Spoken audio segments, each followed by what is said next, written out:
Hello children, कैसे हैं? आज मैं जनार्दन सर आपके प्रिय चैनल इंग्लिश आचार्य पर नए टॉपिक के साथ उपस्थित है। तो बच्चे आइए हम लोग सीखते हैं।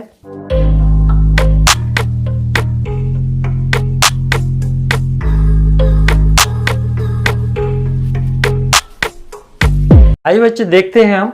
पहला वाक्य को देखिए, राम टीचेज मोहन। राम मोहन को पढ़ाता है। मोहन टीचेज राम, मोहन राम को पढ़ाता है। अब इस वाक्य में देखने की जरूरत है कि राम किस जगह पर है, तो सब्जेक्ट की जगह पर है। इसका केस क्या होगा? नॉमिनेटिव केस होगा। और दूसरे वाक्य में देखिए, राम किस जगह पर है? राम किस जगह पर है? ऑब्जेक्ट की जगह पर है। तो इसका केस क्या होगा? ऑब्जेक्टिव केस हो गया। तो आप देख लिए होंगे कि राम चाहे वो सब्जेक्ट की जगह पर हो या ऑब्जेक्ट की जगह पर हो, इसके रूप में कोई परिवर्तन नहीं आया। लेकिन तीसरे वाक्य को देखिए, मोहन इज राम्स ब्रदर। यहां राम क्या कर रहा है? भाई पर अपना अधिकार जमा रहा है, यानी पजेशन कर रहा है, यानी पजेसिव केस में है। तो यहां इसके रूप में परिवर्तन हो गया। अब यहां देखिए, राम कम हियर, यहां वोकेटिव केस में यानी संबोधन किया जा रहा है कि राम यहां आओ। तो आप देखिए 4 जगहों पर राम का प्रयोग किया गया, लेकिन सिर्फ एक ही जगह उसके रूप में परिवर्तन हुआ, यानी किसमें? पजेसिव केस में। बाकी ये कहीं परिवर्तन नहीं हुआ। इससे स्पष्ट यही होता है कि इंग्लिश में केस का प्रभाव सिर्फ पजेसिव केस में पड़ता है और कहीं नहीं पड़ता है। तो आइए हम नाउन का पजेसिव केस किस किस तरीके से बना सकते हैं, आइए इसी को हम चर्चा करने जा रहे हैं। तो बच्चे आप जान गए हैं कि नाउन पर किस किस केस का प्रभाव पड़ता है। तो आप जानते हैं कि सिर्फ पजेसिव केस छोड़ करके किसी केस का प्रभाव नाउन पर नहीं पड़ता। तो आज हम नाउन को पजेसिव केस में कैसे बनाते हैं, इसी के नियम को जानने के लिए यहां पर तत्पर है। तो आइए जानिए। यहां rules for making possessive case, यानी पजेसिव केस बनाने के नियम। पहला है, the possession of living creatures man animals is expressed through apostrophe S end of. यानी जो जीवधारी प्राणी है, मानव है, बड़े जानवर हैं, तो उनका हम पजेसिव केस एपोस्ट्रॉफी एस लगाकर बनाते हैं अथवा ऑफ लगा के बनाते हैं। तो आइए देख लीजिए।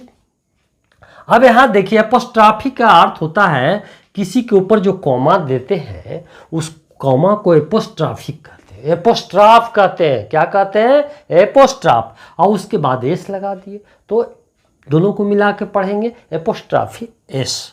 तो यहां देखिए, मैन के ऊपर एपोस्ट्रॉफ लगाए और एस लगा दिए, तो मैन आर्म।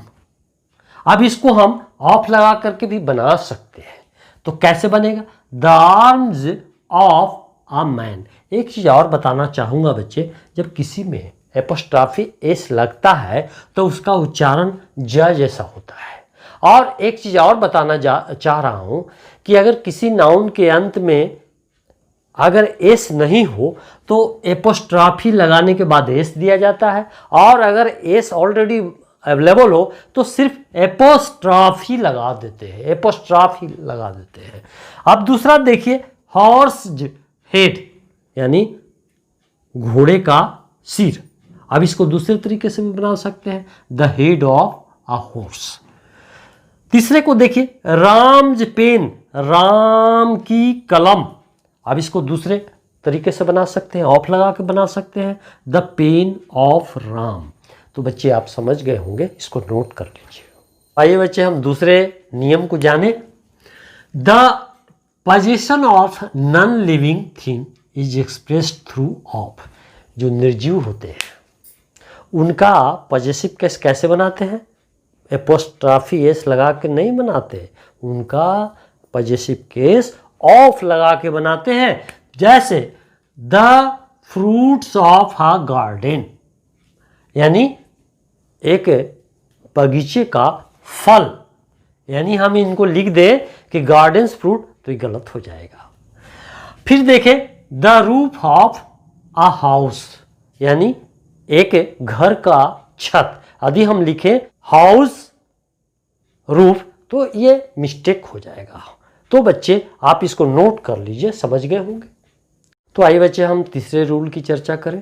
तो यहाँ तीसरा रूल क्या है? Apostrophe S is expressed for personified thing, यानी एपोस्ट्रॉफ एस का प्रयोग वैसे नाउन जिनका हम व्यक्ति की तरह प्रयोग करते हैं तो वो पर्सनिफाइड कहा जाता है। तो इसमें एपोस्ट्रॉफी एस लगाकर पॉजेसिव केस बनाया जाता है। जैसे नेचर, प्रकृति को सब जानते हैं और व्यक्ति जैसा व्यवहार करते हैं, तो नेचर्स ब्यूटी, प्रकृति की सौंदर्य या सुंदरता। डेथ, डेथ आइसी हैंड, यानी मृत्यु की बर्फीली हाथें। बच्चे, मृत्यु से कौन नहीं डरता? अगर मृत्यु की आगमन हो जाए तो लोग घबरा करके ही मृत्यु में प्रवेश कर जाता है। तो यहाँ इसको भी एक पुरुष जैसा व्यवहार किया गया, इसलिए इसमें एपोस्ट्रॉफी एस लगाया गया और बनाया गया पॉजेसिव केस। तो बच्चे आप समझ गए होंगे, इसको आप नोट कर लीजिए। तो बच्चे हम आप चौथे रूल के बारे में जाने। तो यहाँ क्या है? Apostrophe S is used for time, space and weight, यानी एपोस्ट्रॉफी का प्रयोग टाइम माने समय के लिए, स्पेस माने जगह अगर बतावे तो, और वेट यदि वजन बताए तो हम इसके लिए एपोस्ट्रॉफी एस लगाते हैं और तब पॉजेसिव बनाते हैं। तो आइए देख लेते हैं। टाइम के लिए आ डेज जर्नी, एक दिन की यात्रा। यहाँ पर इसका पॉजेसिव कैसे बनाए? तो एपोस्ट्रॉफी एस लगाए क्योंकि टाइम का बोध करवा रहा है।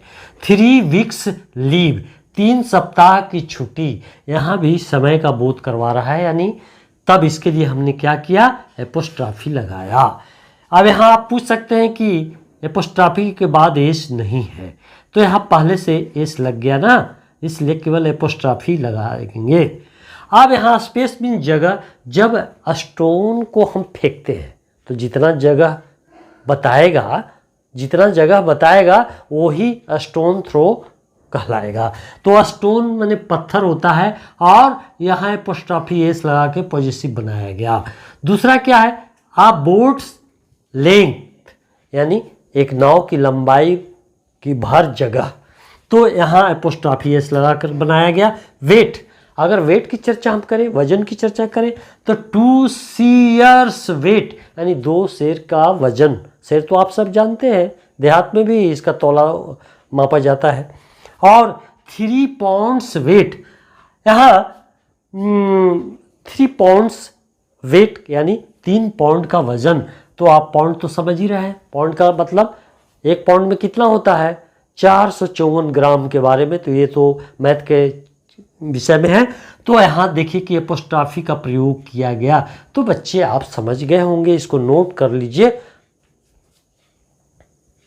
आशा करता हूँ कि बच्चे आपको सारी बातें समझ में आ गई होगी। अभी भी अगर कोई संदेह है तो कमेंट सेक्शन में जाएं और पूछें, आपको सारी बातें बताई जाएंगी।